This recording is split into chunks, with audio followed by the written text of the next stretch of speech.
der zentralen Position. Nur Schwarze hat er noch vor sich. Dann ist es Freiburg. Er ist im Strafraum. Und der Feld. Tor! Tor!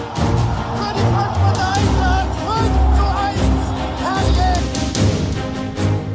Hi and welcome to the German Fußball podcast. I'm your host Markus Fjørtoft, and I'm as always joined by my father Jan Fjørtoft. And Dad, you are looking very good in a retro Hummel shirt. Give us some context, and for obviously the people watching this on video, some on audio, but that is wearing a vintage Norwegian national team shirt, Hummel when they did it best, with the V collar as well. Yes, give a visual description to the audience. Well, you can't have a more Hummel shirt than this. And to be fair, I've had some of these. I remember when I started off in the national team, we had Hummel. And I've had some shirts, but there were ads on them. And I was thinking, we couldn't have played with ads because they were never allowed. So I'm always looking for this thing, because I'm that old, that Marcus. It was just in the middle of the 90s when we started swapping shirts. It was not allowed. I remember when I started the national team, if we took a shirt, they would fine us. They will actually give us a bill on the shirts because they didn't have as money as they have today. So I'm wearing today, I think this is one of the first Norwegian national team shirts I ever took or stole. And as I'm talking now from my home now, but it's used to be my parents' home and your grandparents' home that you've spent a lot of great holidays here, Marcus. And I was at the loft and I was looking around from different things. I've been delaying cleaning up there, and then I found this shirt, which was fantastic. So this is a proper match-worn vintage shirt. So this is going to be one of the highlights in my collection. Yes, just for context, there's all the hype about these vintage football shirts, classic football shirts being the main kind of distributor of such. But you have your very own shop, I'd say, of shirts. Yeah, I have a collection. I think that is one of the small memories you have from a career. You never know what to do with them. I give someone away. Of course, you've got something. Some of them and friends have got something, and sometimes I give something to charity and all those kind of things. But yes, it's a precious collection that I'm keeping on different places. So, but this one was great. I think this nice. Is original, the Norwegian red color that it should be. We also see the celebrations following the Übersteiger 99 No, is it not? Oh, no, am I just assuming? Okay, but same shirt, but... Yes, same shirt, but you're right. Remember, we won the last game 5-1. Yeah. That was against Kaiserslautern, and I did the Übersteiger. But that photo is actually from when we beat Dortmund. We probably will talk about Dortmund today. We beat them 2-0. The funny thing is that in that row, when we ending up with I scored that 5-1 goal, we won 4 goals in a row. We talked about that before. We beat Werder Bremen away, Dortmund at home 2-0. We beat Schalke away, and then we beat Kaiserslautern 5-1 in last game. So we took 12 points those 4 last games, and it's quite. I like that because I so remember that the when you're in a relegation zone like we were at the time, is not happiness, is relief. I guess that is for every footballer.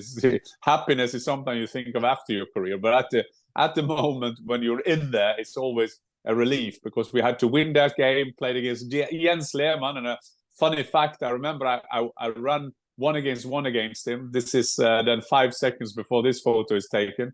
And I was wondering, Jens, are you not going down? I want you to go down, Jens. Please go down because I want to chip the ball. I want to machen Luftwaffe, it's called in German. And he never went down. So I kind of more or less closed my eyes, got a good shoot technique and shot my best. And thank God the ball went in. That's fantastic. Last 4 games of the season as well, you win as well. No, incredible. We have to explain also just a brief one. Usually we do our episodes on the Monday or the Tuesday. This week was a bit tough, so we find ourselves at the end of the week in terms of scheduling and kind of doing a bit of a, I guess, more of a topical discussion regarding a couple of different things that have happened over the last week or so. There's obviously been the games in Europe that we will touch upon, but I guess where we could start that is there was a bit of talk about now that Thomas Müller was out of the team and Christian Falk, who's a podcast friend, he'd been discussing that on his own podcast, and there always seems to be that same story recycled. What is the deal? Is this just spin? Is it real concern? Thomas Müller is obviously getting older there as well. What's going on? To put Thomas Müller into context, he's one of the greatest legends of German football. He has played at Bayern Munich all his career. He's won everything, and I mean everything except Euros. He didn't play in '96 when they won in England, but he's been around. He won the World Cup, won the Champions League. I mean, got so many titles, been at Bayern, and not only that, he's the identification figure of that Bayern team. But I tweeted the other day. I said it's that time of the year again where Thomas Müller is linked to Manchester United, and then there are different articles telling about him maybe walk away from Bayern. He wants to keep on playing, and our friends Falk and Altscheffer by Bayern Insider and Bild-Zeitung and Sportbild, they kind of recycle the same articles, and I understand why they're doing that, because Thomas Müller has been so vital to the success of Bayern. And to be fair to him, he still is a great player. He still is in the national team. Remember, after the Qatar World Cup, after the last game, he said, I'm maybe retired from the national team, but he's still around. The problem is now at the moment, that is maybe differently from other years, is that he's not in the team. He found himself in the last game away at Köln. Thomas Tuchel didn't replace one player. To be fair, he played against Copenhagen on Wednesday. He played that game, didn't play particularly well. Neither did Bayern, neither did Thomas Müller. I got a feeling that they will give him another year. They just signed Manuel Neuer for a year. So I think that's going to be sorted. But it's interesting because that you always come to a time when it's time to move on, moving on to retirement or move somewhere else. I can't see Thomas Müller in another club in Bundesliga, and he's not that kind of guy who will go to adventures. I think being in Saudi Arabia or going to the MLS. But I think Thomas Müller would be there. But Thomas Tuchel has a challenge because he wants to kind of get Musiala into that position. But even now, when Musiala didn't play in Köln, he still didn't play Thomas Müller. He went with Choupo-Moting. Played Choupo-Moting, and neither did he do any subs. Fun fact this weekend is that I was at City Liverpool. Pep didn't use any subs. Thomas Tuchel didn't use any subs the day before. But hey, they're playing too many games. That's what we say.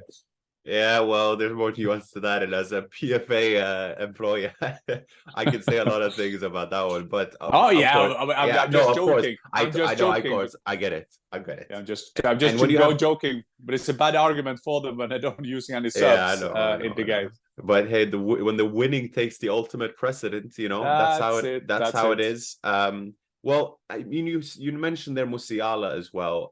We have a Euros coming up in Germany, with a struggling Germany side, albeit, but there's huge optimism with that Musiala Wirtz link up. And now there are talks again. And we've discussed before, but then there wasn't as much hold in those rumors, I guess, because Florian Wirtz was out with a long-term injury and he came back last season. It was part of that kind of renaissance under Alonso for Leverkusen last season. But now there's links to Wirtz to Bayern. I believe Wirtz's contract goes out in 2025, which also has its own kind of negotiation aspect to it. Do you keep it the next year and then sell him, or do you wait and give him on a free, what have you, etc., etc.? For someone like Florian Wirtz, and just give us kind of paint the picture of Bayern getting these players, because Bayern, as any other club, they can want these players, right? But players have this deep kind of desire to go to Bayern as well. Just explain what position Bayern hold for these players and whether Bayern would be a realistic move for Wirtz.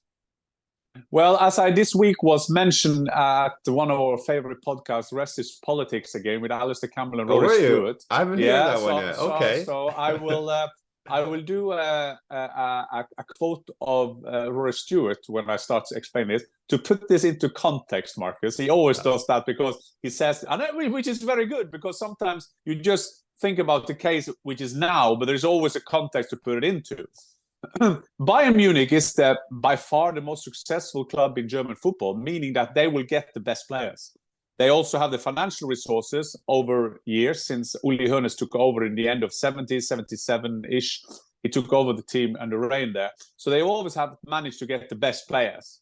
So, which they should do, because they should have the market, because to be fair to Bayern, their main competitors won't be the other German teams, it's the other European teams. And if you work with this 50+1 ruling, meaning that the members decide the fate of a club, then they have to get the money from somewhere else. That could be people buying up those 49% of shares, or the commercial rights, tickets, media rights, but also their way of commercialize. And they are the best commercialized club in Germany, meaning they have the best financial resources. But there is always a but to it, because Bayern, historically, when they see that their kind of position is challenged, if we see the last 10, 11 years, it's not been the case. But there have been times that Bayern has also been challenged. Werder Bremen challenged them with Otto Rehhagel, with the head of sport or the commercial director, Willy Lemke. What did Bayern do? They took their best players. Then Dortmund challenged them. What did Bayern do? They took the best players. They took Hummels. Hummels used to be there, but Hummels took them there. Götze, Lewandowski, and so on and so on. RB Leipzig, what happened when they were challenging them? Well, they took the captain, Sabitzer.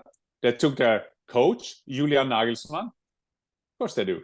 So, and then now when Leverkusen is challenging them, of course they want Florian Wirtz. Of course they want Xabi Alonso. That would be the next thing. They will just get your popcorn and put yourself in the front row. They will come soon now link. If there is any problem with Thomas Tuchel, they will be linked to Alonso. Okay, then to put that into context as well, that is not unusual that they want the best players. And yes, they've been after Florian Wirtz for a long time, even before his injury. Yes, there is a link between Alonso, because he's played at Bayern, that he will maybe end up there, Karl-Heinz Rummenigge being a big fan. But this is a fact. And for people seeing this from outside, and we hear that all the time, Markus, we love to say this about Farmers League and all that kind of thing.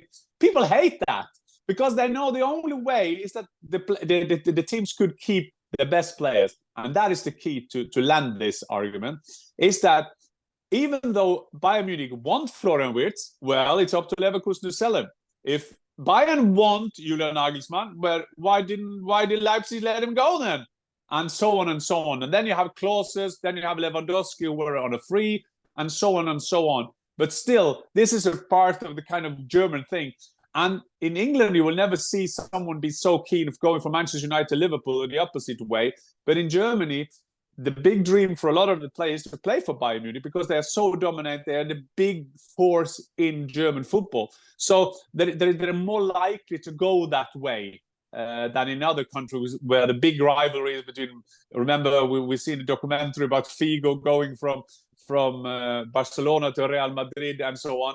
So that can happen in Germany. Manuel Neuer went from Schalke. He's still not forgiven doing that, and so on and so on. So Florian Wirtz will be linked to Bayern, just a part of the normal German folklore, as will Alonso soon come linked in for Bayern. It'll be very exciting to see, as Leverkusen can't seem to stop. They won yesterday in the Cup, in the Europa League, even though they'd already qualified, obviously. But yeah, we are looking forward to a Wirtz-Musiala matchup in the Euros. I think that is the great hope for Germans as well, with, of course... It's the only hope. It's the only hope. With, of course, a little Nico Füllkrug up top. Yeah, Füllkrug up top. The German have a word that I can't translate to English. Grottenschlecht. Terrible bad at the moment. Austria knocked them off the pitch in their game in the friendly.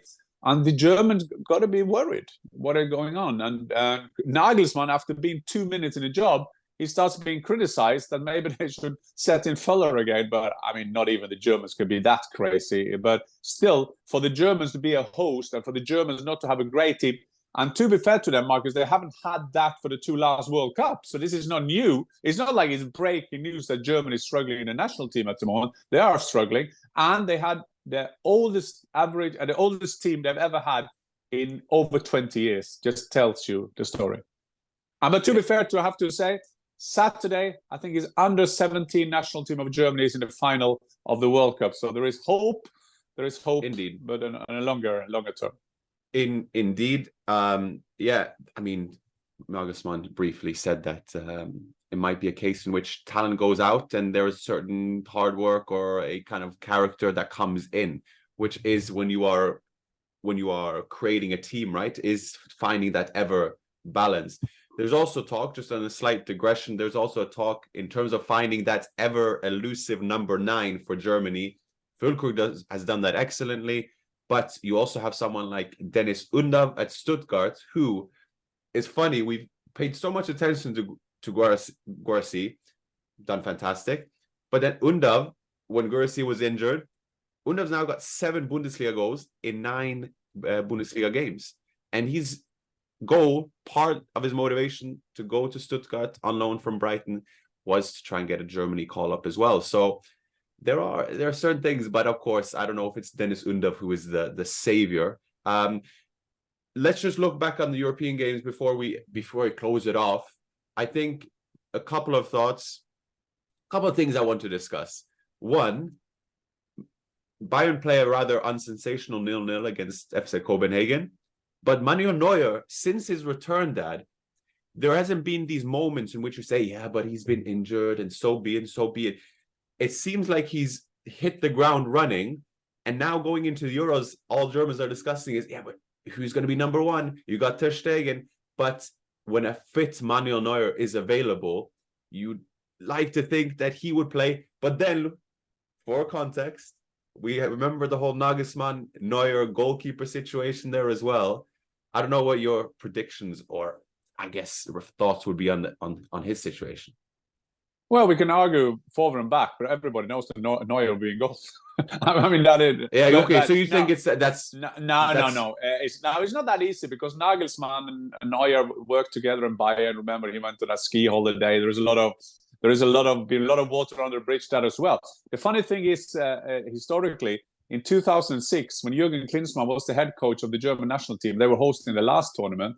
There was between Oliver Kahn and Jens Lehmann who would be in goal. And Jens Lehmann got the nod from ahead of Kahn by Klinsmann. That was very, very controversial at that time. So now they find themselves in another position. Outside a chance, Kevin Trapp as well is in there. They've got always good goalkeepers, the Germans. Ter Stegen has been injured. That was a bad time to be injured. And then we're discussing, why didn't you get Neuer in then? I think the thing is that Neuer will always have the media on his way, and he's a Bayern, he's got all the lobby and all that. So I think that he will somehow play a role at Euros. I can't see, but still, Ter Stegen has been a crown prince. He's been a Prince Charles of football. He's been there for ages, just waiting for his chance. And when he gets a throw, if they throw him away, then it would be unbelievable for him playing for Barcelona, and he's been doing so well for them. But Manuel Neuer, he will play some role at the Euro because he is a German football legend. And I think now maybe there is only 3 or 4 games now before the Euro, so you have to start experiment. You can't have any more experiments now. Havertz on the left, okay. Nagelsmann said I did this because I want to see them, and to be fair to Havertz, he scored and everything, and he's looking well at Arsenal as well at the moment. But you just feel when he plays Havertz against Mbappe, that's going to be a tough one at the World Cup. No, sorry, at the Euros. Indeed. I was listening to a podcast yesterday, and they were saying about the Neuer situation, and they said it's like you wouldn't bench Messi for Argentina, you wouldn't bench Ronaldo, so you can't bench Neuer for Germany. That's kind of the way they saw it. That's such a high regard they held Neuer. Now it will be interesting, but yeah, I think we can be harsh on Ter Stegen, but even still, I guess.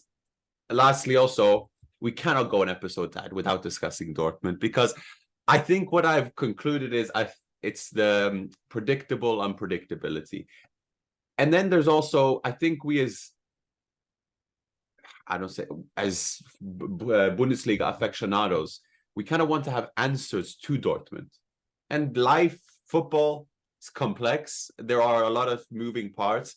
And with Dortmund, maybe it's a matter of just saying, listen, that's Dortmund. And also, there's a different way of playing in Europe, you could say. But let's just give credit first. They have already qualified. They get a draw against PSG. They are group winners. They qualify from the group of death. And that is an impressive achievement. And we can say a lot about the Bundesliga, even though they're 2 points above what they were at last season. Credit where credit is due when they put in a performance like they did against Milan away. Huh? The whole week has been Dortmund. I mean, they were 2-0 down at home against Gladbach, I guess. If I'm It's so many days ago now that we're 2-0 down against Gladbach, ending up winning 4-2. That is Dortmund as well. Then you have all the speculations in and around them. Terzic, Sebastian Kehl. How is the cooperation between them? I read Sport Bild this week, as I do when I'm traveling. I always buy my German magazines. And they were... I read between the lines that it seemed like the good players have been signed by Terzic and the bad players have been signed by Sebastian Kehl. Then we always know there is some lobbying going into the journalists on that. Terzic being the man from Vatsko, who is the big head of boss there. And then, of course, they go to San Siro and win 3-1. I mean, an amazing group. I mean, we all know that Newcastle should have won in Paris, although Paris had their chances, but that penalty was just ridiculous. And Newcastle and Dortmund has kind of done so well in that group. So yes, all the respect to Dortmund, how they do. They have consistency in their performances. It's not top. They are far behind Leverkusen now. And we said, Markus, that we hope that many teams could challenge Bayern, then hope that some of them will go the distance. But now it's down to Leverkusen, who's doing fantastic, of course. But still, that is typical Dortmund that weekend. But if I can end up, Markus, with one thing, we are looking at Leverkusen now, that they are doing so well. But the Africa Cup is coming up in January. A big honor for all the African players. We can talk a lot about how that tournament could be in the middle of seasons, but still we have to respect that as one of the greatest tournaments that there is around. Of course, that will be a priority for the players. And I think that Leverkusen is missing 5 players, if I'm not 100% right, at that, including Boniface.